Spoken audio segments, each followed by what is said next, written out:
India योजना के संदर्भ में निम्नलिखित कथनों पर विचार कीजिए। 1. यह एक केंद्र प्रायोजित योजना है। 2.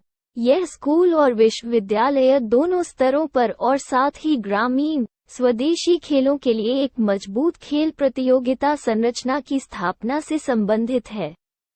ऊपर दिए गए कथनों में से कौन सा से सही है? ए. केवल एक, बी. केवल दो, सी. एक और दो दोनों, डी. उपरोक्त में से कोई नहीं।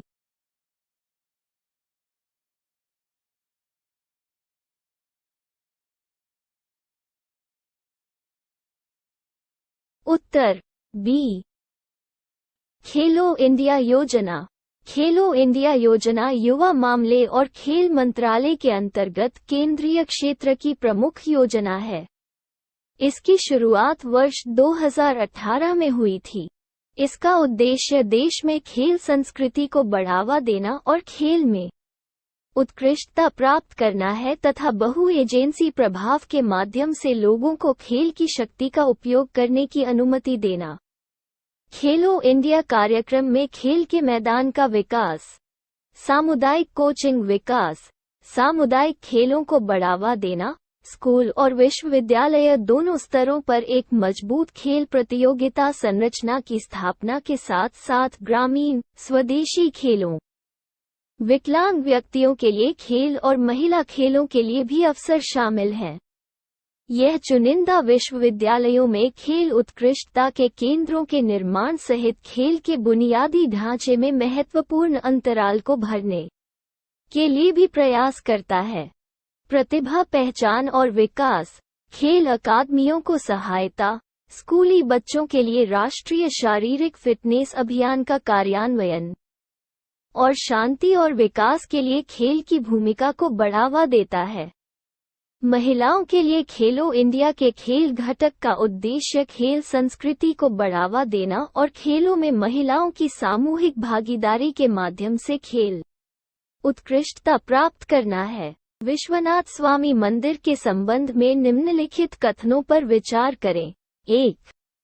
यह एक हिंदू मंदिर है जो भगवान शिव को समर्पित है और कर्नाटक में स्थित है। 2. माना जाता है कि इस मंदिर का निर्माण राजराज चोल ने करवाया था। ऊपर दिए गए कथनों में से कौन सा से सही है? ए.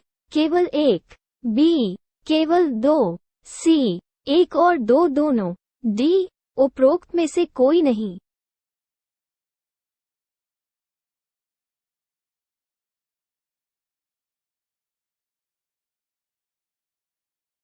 उत्तर बी.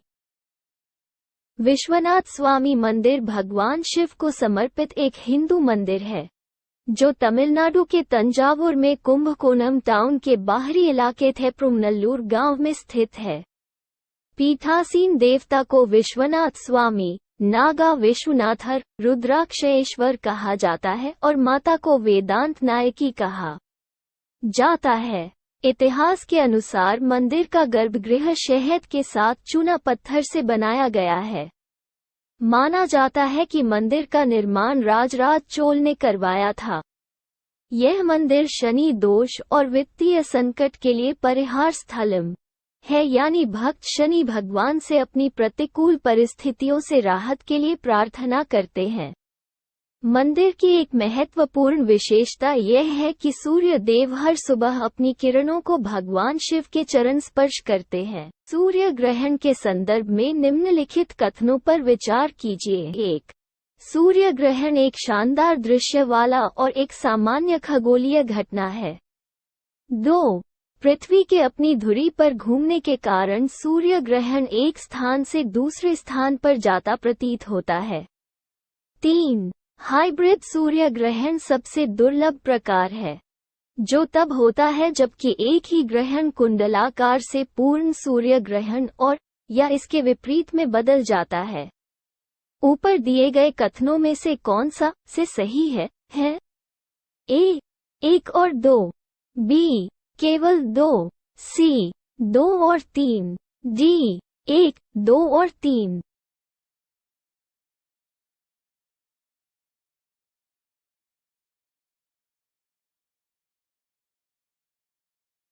उत्तर सी। प्रसंग, भारत में 25 अक्टूबर 2022 को आंशिक सूर्य ग्रहण देखा गया, जिसमें श्रीनगर में सौर डिस्क का अधिकतम धुंधलापन 55% तक देखा गया। सूर्य ग्रहण एक शानदार दृश्य वाला किंतु एक दुर्लभ खगोलीय घटना है जो एक सीमित क्षेत्र से ही दिखाई देता है। सूर्य ग्रहण तब होता है जब चंद्रमा सूर्य और पृथ्वी के बीच आ जाता है, जिससे सूर्य की किरणें अवरुद्ध हो जाती हैं और पृथ्वी के कुछ हिस्सों पर छाया पड़ती है। चंद्रमा की छाया इतनी बड़ी नहीं होती कि वो पूरे ग्रह को अपनी चपेट में ले सके, इसलिए इसकी छाया हमेशा एक निश्चित क्षेत्र तक ही सीमित रहती है। ग्रहण के दौरान यह छाया क्षेत्र बदलता रहता है क्योंकि चंद्रमा और पृथ्वी निरंतर गति में होते हैं। पृथ्वी लगातार अपनी धुरी के चारों ओर घूमती है और साथ ही साथ यह सूर्य की परिक्रमा भी करती है और चंद्रमा पृथ्वी की परिक्रमा करता है। यही कारण है कि सूर्य ग्रहण एक स्थान से दूसरे स्थान पर जाता प्रतीत होता है। सूर्य ग्रहण के प्रकार। सूर्य ग्रहण 4 अलग अलग प्रकार के होते हैं।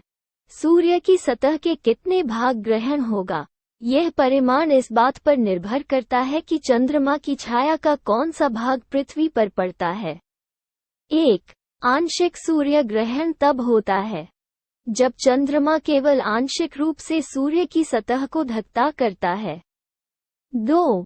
कुंडलाकार सूर्य ग्रहण तब होता है जब चंद्रमा की डिस्क सूर्य की पूरी डिस्क को कवर करने के लिए पर्याप्त बड़ी नहीं होती है और सूर्य के बाहरी किनारे आकाश में अग्निवलय जैसे दिखाई देते हैं। 3. पूर्ण सूर्य ग्रहण तब होता है जब चंद्रमा सूर्य को पूरी तरह से ढक लेता है और यह तभी हो सकता है जब चंद्रमा उपभू के निकट हो। 4. संकर सूर्य ग्रहण, जिसे कुंडलाकार कुल ग्रहण के रूप में भी जाना जाता है, दुर्लभतम प्रकार का है।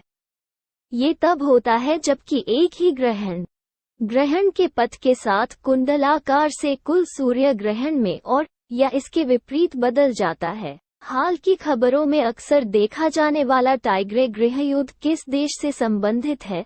A. Sudan, B. Somalia, C. Eritrea, D. Ethiopia.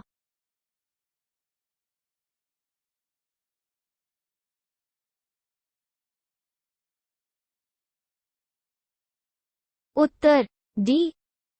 Tigre युद्ध एक जारी गृहयुद्ध है जो 2020 में इथियोपिया के टाइग्रे क्षेत्र में शुरू हुआ था। युद्ध मुख्य रूप से इथियोपिया की संघीय सरकार और इरिट्रिया तथा दूसरी तरफ Tigray People's Liberation Front (TPLF) द्वारा लड़ा जा रहा है। टाइग्रे की स्वतंत्रता के लिए लोकप्रिय संघर्ष, जिसे टाइग्रेयन पीपुल्स लिबरेशन फ्रंट भी कहा जाता है, एक वामपंथी जातीय राष्ट्रवादी अर्धसैनिक समूह प्रतिबंधित राजनीतिक दल इथियोपिया की पूर्व सत्तारूढ़ पार्टी है और इथियोपिया सरकार द्वारा एक आतंकवादी संगठन के रूप में नामित किया गया है। टाइग्रे क्षेत्र इथियोपिया में सबसे उत्तरी क्षेत्रीय राज्य है, जो टिग्रेयन लोगों की मातृभूमि है। टाइग्रे की सीमा उत्तर में इरिट्रिया, पश्चिम में सूडान, दक्षिण में अम्हारा क्षेत्र और पूर्व और दक्षिण पूर्व में अफो क्षेत्र से लगती है। यह क्षेत्र टाइग्रेयन, इरोब और कुनामा लोगों की मातृभूमि है।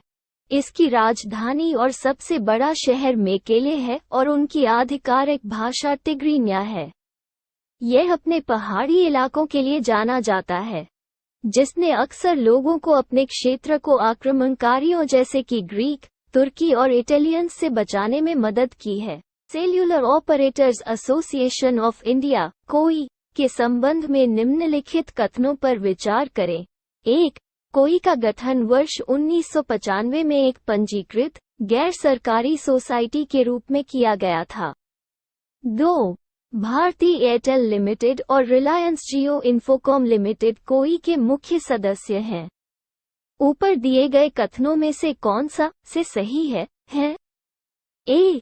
केवल एक, बी. केवल दो, सी. 1 और 2 दोनों, डी. उपरोक्त में से कोई नहीं।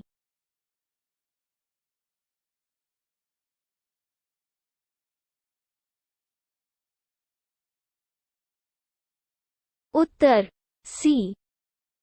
Cellular operators association of India कोई प्रसंग।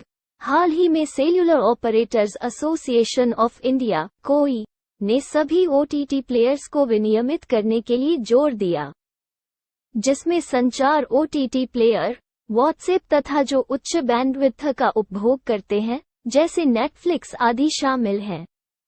कोई का गठन वर्ष 1995 में एक पंजीकृत गैर सरकारी सोसाइटी एक्ट 1860 के रूप में किया गया था।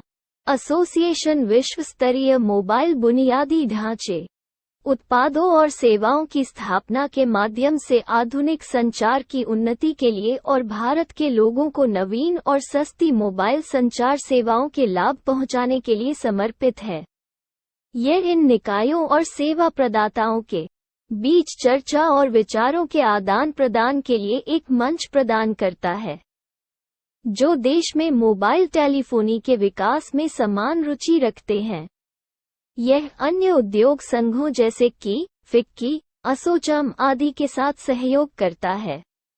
कोई की मुख्य सदस्यता में निजी दूरसंचार सेवा प्रदाता शामिल हैं, अर्थात Bharti Airtel Limited, Vodafone Idea Limited और रिलायंस जियो इन्फोकॉम लिमिटेड, जो पूरे देश में काम कर रहे हैं। कोई ने भारतीय दूरसंचार मानक विकास सोसाइटी (TSDSI) के गठन में महत्वपूर्ण भूमिका निभाई थी, जिसका उद्देश्य भारत विशिष्ट आवश्यकताओं को विकसित करना और बढ़ावा देना तथा इन आवश्यकताओं को पूरा करने के लिए समाधानों का मानकीकरण करना और अंतर्राष्ट्रीय मानकों में योगदान देना है।